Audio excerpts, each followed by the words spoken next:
Zen Studios, a developer known for a wealth of fun pinball tables, has had mixed results with non-pinball properties since they established themselves back in 2009. But this year, they've published not one, but two well-received games in the form of Castle Storm and Kickbeat.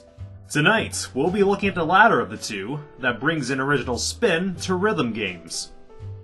So, an evil record mogul has essentially stolen all the songs in the world in order to own a monopoly on all music, barring the 18 tunes that happen to make up the game's soundtrack.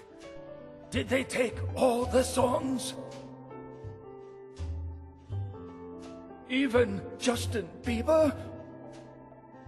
As a pair of rhythm-based martial artists, you head around the world to get the beats back, traveling to several locations that usually end in a boss fight.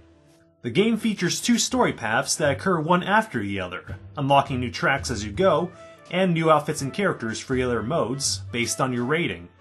The two routes go through the same songs, just with different cutscenes, so it would have given more incentive to replaying the campaign if each route had different songs or ultra mechanics. They do find a way to make the identical paths work narratively, though, but all it does is really just pad out the title. Master Fu. Master? You're calling on the phone? Why burden the ethereal channel when you got signal? But we can't complain too much about the plot of this thrilling tale, as it takes second wheel to the unique gameplay. The game is controlled by hitting thugs that appear in each of the four cardinal directions, with either a D-pad, face buttons, or tapping the touchscreen on the Vita. They appear 90 degrees off from where they plan to attack, and rotate counterclockwise into marked areas. The colors correspond to different beats to help you keep in rhythm with the notes. Yellow are single notes, blue are double time notes, and red are simultaneous button presses. But instead of me just explaining how the game works, let's take a listen. Bring it on home, home, home, home.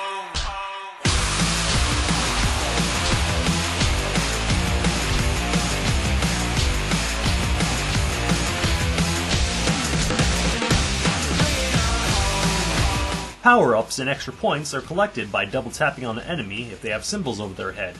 And while it often plays along with the song, and thus allows you to follow the beat, it can often lead to drop combos if you get in the habit of double tapping for every enemy, and it can get muddled in the chaos of what's transpiring on screen. Although I'm sure this is a non-issue for people who practice enough. It can take quite a bit to get acquainted to the pace of the game, even after taking the tutorial. I didn't know if I even liked the game at first or not. It didn't click for me personally until after the fourth stage or so. But once it started making sense, it actually becomes pretty enjoyable.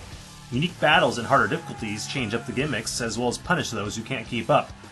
Plus, in my wildest dreams, I would never believe that the beautiful people would be boss music in a game.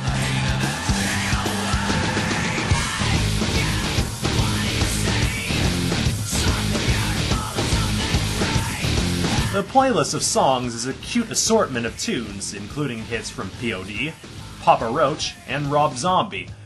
It's really like a playlist of music that people listen to ironically. No, seriously, I do have a playlist of songs I've bought ironically. However, even with the songs I didn't like, the flow of kicking enemies really gets you into them.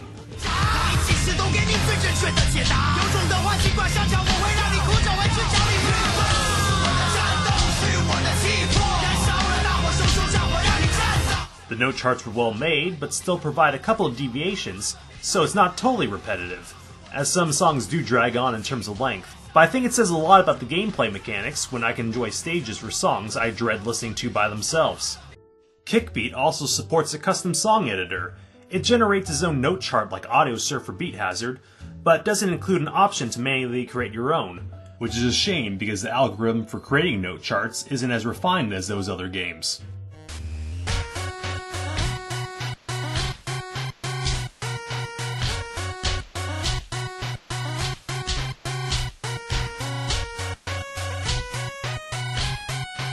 Another annoyance is that even after beating the game, in order to unlock tracks on higher difficulties, you have to play through all the songs in order again on that tier, a piece of repetition that I'm sure a majority of players won't even bother with. Kickbeat is a cross-buy title for the PS3 and Vita, but the game is identical on either platform, being saturated with plenty of neon colors and fluid choreography.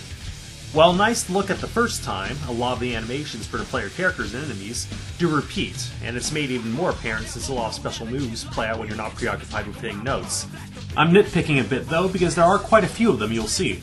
And even though it's at a lower price, it aesthetically looks more pleasing than some full-priced games. One thing I do recommend, though, is to turn off the dynamic camera in the options. It does more harm than good with some annoying zoom-ins during gameplay. Kickbeat is rough around the edges in some ways, but it's a fun distraction with a unique gameplay system. If games like this and Castle Storm are evidence that Zen Studios can do more than pinball, then consider me interested in whatever they plan to do next. Cutting my life into pieces, this is its final score, a 4 out of 5.